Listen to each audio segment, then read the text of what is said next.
handphone saya.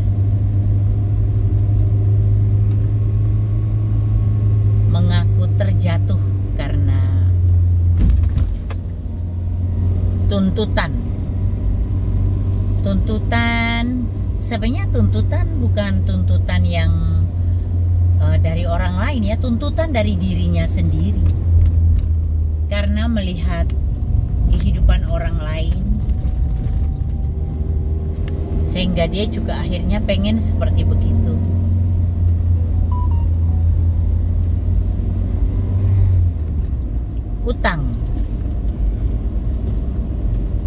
Utang sana sini karena ingin memenuhi keinginan dia, nafsu dia untuk memiliki barang-barang yang sebenarnya dia tidak mampu membeli.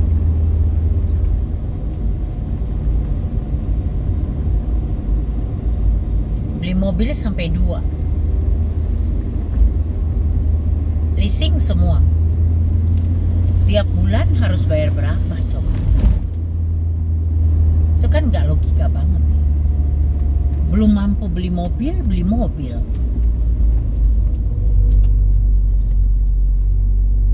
Akhirnya bingung sendiri. Sebelum dia leasing mobil aja, dia sudah banyak utang. Banyak utang sama teman kerjanya. Utang sebenarnya nggak besar-besar sih. Ada yang cuma 2 juta, 3 juta, ada yang 5 juta. Tapi banyak orang gitu. Jadi dia image-nya juga udah buruk ya di hadapan teman-temannya.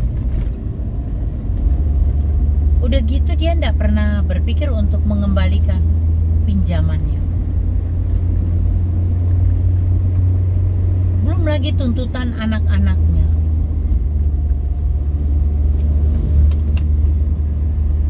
Semua mau sepeda motor, tapi sepeda motor nggak mau yang second, yang murah nggak mau. Semua mau yang mahal, yang bagus.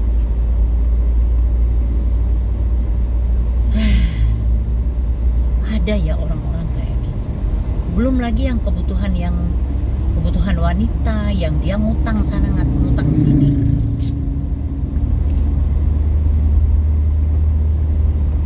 Heran saya tuh.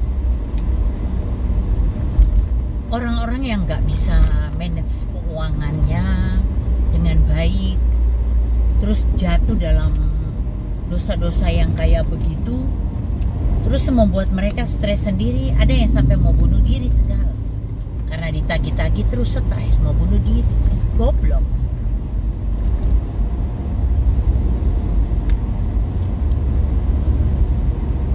Kesusahannya tuh dibikin sendiri loh, bukan karena orang lain. Utang karena nafsunya sendiri, supaya dipandang orang tuh hebat, dipandang, dilihat tetangga, wow hebat. Iya kan? Tetanggamu ada nggak? Atau temanmu yang kayak gitu? Atau bahkan mungkin dirimu sendiri yang seperti itu, terlilit utang karena nafsunya. Mau disanjung orang, mau dipuji orang. Aduh, sorry deh.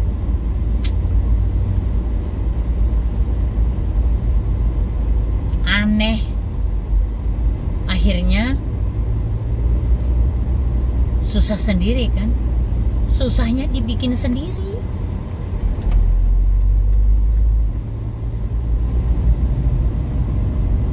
Jangan suka berutang. Karena apa yang kau ikat di dunia akan mengikatmu di surga. Bayar, lunasin tuh utang-utangmu. Caranya gimana? Kalau aku sih bilang gini. Kalau saran aku ya, maaf. Jual aja hartamu.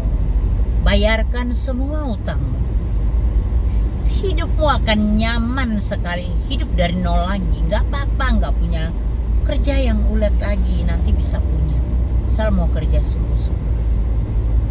Tapi jangan berutang lagi. Cukup udah pengalaman itu. Jangan berutang lagi.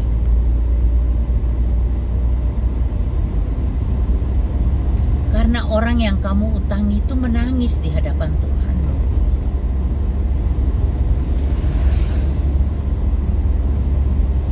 Ada orang yang begini, demi dipuji-puji orang lain ya, make uang yang bukan haknya itu, pinjam gitu ya, tapi dipakai misalnya supaya anaknya bisa nilainya bagus, kasih duit ke guru, terus nanti ada acara di sekolah ditraktirin semua, dia jadi bos, padahal dia sendiri nggak punya duit,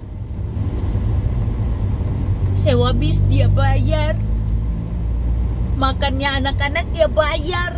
Aduh, gaya nih. Padahal itu bukan uangnya dia sendiri. Untuk dia hidup sendiri aja susah. Uang pinjaman. Tapi nggak mau bayar. Kasihan orang yang dipinjamin. Sampai nangis-nangis ini. Saya bukan orang kaya, Bu Linda. Saya bukan orang kaya. Saya bekerja dengan mencucurkan keringat baru punya duit. Saya nolong dia karena dia minjem. Dengan janjinya yang muluk-muluk ternyata aku dibohongin.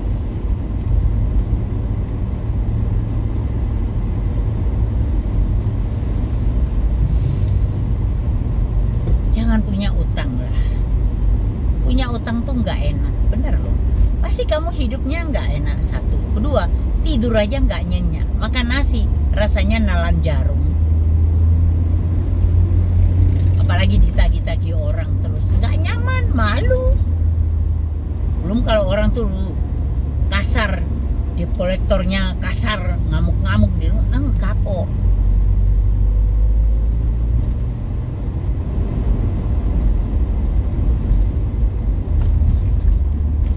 Gak usah berutang. Kalau memang gak mampu untuk membeli, jangan berutang.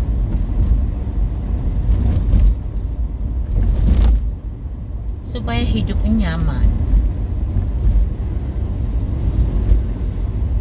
Kalau kamu memang pengen sesuatu, tabunglah uangmu. Itu akan jauh lebih baik daripada kamu berutang. Sudah gajinya banyak potongan. Ini ada potongan KPR, ada potongan kredit bank, ada potongan ini itu. Utang di luaran banyak lagi.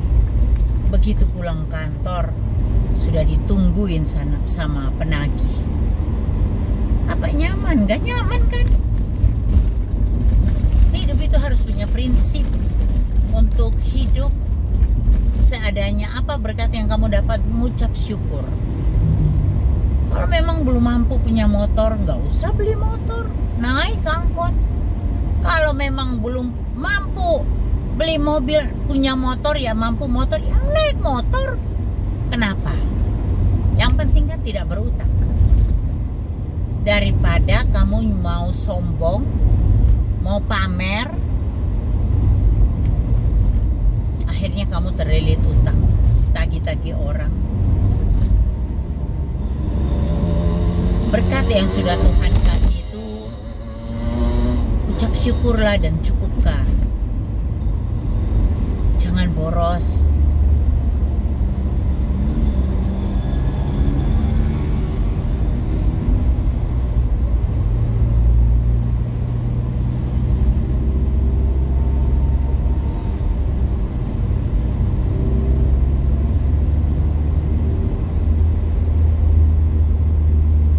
Ada lagi,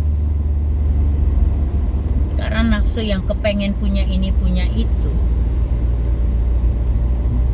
jual diri supaya bisa beli punya, mau biar bisa nyicil mobil, jual diri. Aduh, itu serakah namanya.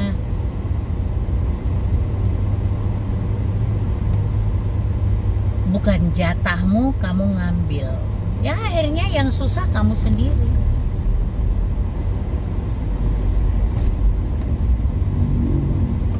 Putusan yang membawa duka buat kehidupan.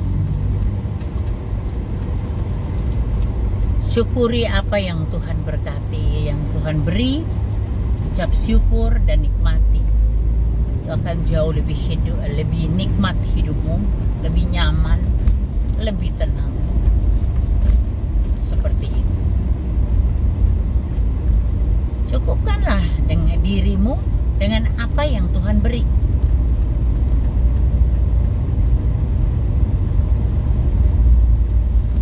Jujur di hadapan Tuhan, jujur di hadapan manusia.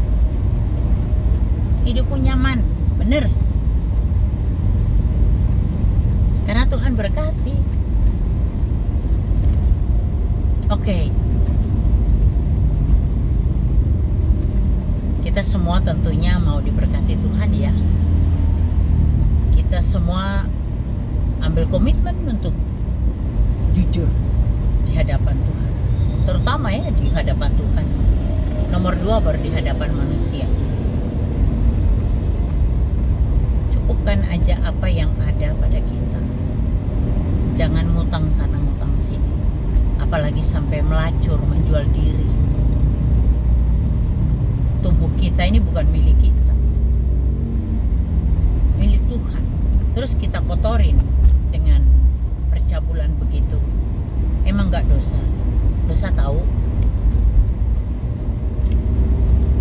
Oke, kita lanjut di cerita versi kisah perjalanan hidup seorang anak manusia dengan versi yang berbeda. Tuhan Yesus memberkati.